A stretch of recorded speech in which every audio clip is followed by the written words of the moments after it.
Frank Zappa, American musician, once said, "So many books, so little time."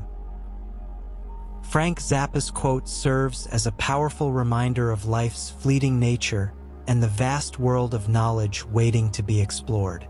It inspires us to dive into the endless ocean of stories, wisdom, and ideas with a sense of urgency and wonder.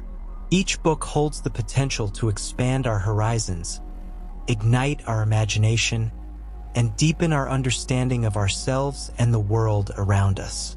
The lesson here is to embrace curiosity.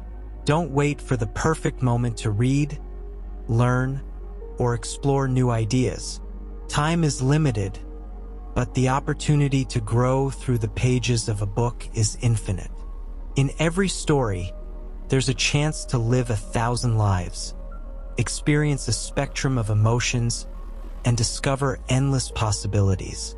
So, let this quote be a gentle push to savor the written word, prioritize what fuels your mind and heart, and remember that the time spent reading is time invested in a richer, more meaningful life.